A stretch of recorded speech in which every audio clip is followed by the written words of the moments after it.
dasar kita targetkan pertemuan ketiga, ini adalah pertemuan ketiga, tapi kita review dulu bahwa konsep mol itu kita targetkan 1, 2, dan 3 di pertemuan kedua, 4, 5, dan 6 di pertemuan ketiga. Yang pertama menghitung MR. M singkatannya apa? Tadi M singkatannya apa nih?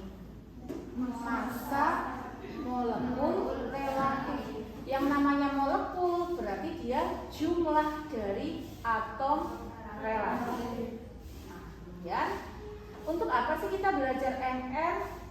MR kita pelajari untuk menghitung mol. Mol simbolnya adalah M. M kecil ya. Nah, M sama dengan massa per massa rumus atau M per MR, massa dalam satuan gram, dan MR ini caranya. MR ini tidak selalu MR, tergantung soalnya. Kalau soalnya molekul ya M per MR. Jika soalnya bentuknya atom ya berarti M per atom relatif per AR gitu ya, jadi menyesuaikan.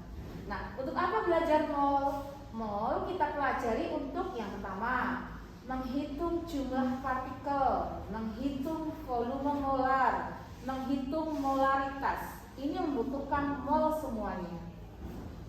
Jumlah partikel rumusnya X besar sama dengan N kali L, di mana N adalah molnya dan L adalah tetapan Avogadro yang nilainya 6,02 kali 10 pangkat 23. Nah, jumlah partikel nanti ada satuannya. Satuannya apa?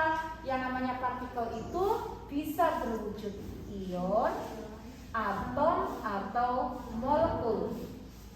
Contohnya, jika kita punya Ca positif 2, jika kita punya Ca atau CaOH 2 kali, maka jika soalnya bentuknya Ca positif 2 berarti satuannya adalah partikelnya wujudnya ion. Jika soalnya adalah Ca saja berarti wujud partikelnya adalah atom. Dan jika soalnya adalah CaOH 2 kali berarti dia wujudnya adalah molekul. Nah, kegunaan pertama dari mol. Yang kedua, mol itu digunakan untuk menghitung volume molar. Volume molar ada dua. Ada volume molar keadaan standar, VSTP, Standard of Temperature and Pressure. Yang kedua, VRTP, R-nya adalah room. Kalau ini standar, artinya volume pada keadaan standar. Ini volume pada suhu ruang. Biasanya di soal sudah diketahui apakah soal tersebut pada keadaan STP atau RTP. Jika VSTP maka volumenya adalah N kali 22,4. Jika pada suhu ruang maka N kali 24. Karena volume nanti satuannya adalah liter. Kegunaan mol lainnya adalah menghitung molaritas. Molaritas simbolnya M besar, di mana molaritas adalah N per volume. N-nya mol, volumenya dalam satuan liter. Molaritas itu bahasa mudahnya satuan untuk menentukan kekentalan larutan. Misalnya, Wit punya satu gelas berisi air, yang satunya isinya 100 mili, yang gelas kedua isinya 100 mili. Nah, gelas pertama saya isi dengan, saya coba saja. Ini gelasnya misalnya ya, ini gelas, ini 100 mili, ini juga 100 mili. Kemudian yang pertama saya tambahkan, ini juga ditambahkan. Yang pertama saya tambahkan 1 sendok gula. Yang kedua saya kasih 3 sendok gula.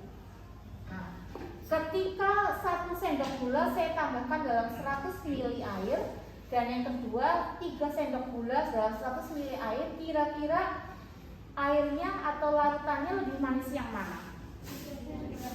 Yang 3 sendok kan ya. Nah, tingkat kenapa lebih manis ya kalau lebih kental? Karena gulanya lebih banyak. Nah, tingkat kekentalan itu ada satuannya. Satuannya apa? Molaritas. Makanya namanya molaritas adalah berapa padatan yang dilarutkan dalam larutnya. Padat dalam satuan gram ini dalam setiap liter larutannya, mol per volume. Dan yang terakhir pada pertemuan hari ini kita akan membahas apa bedanya rumus molekul dan rumus empiris. Yang ini soal ini sebenarnya adalah aplikasi atau pengembangan dari soal menghitung MS.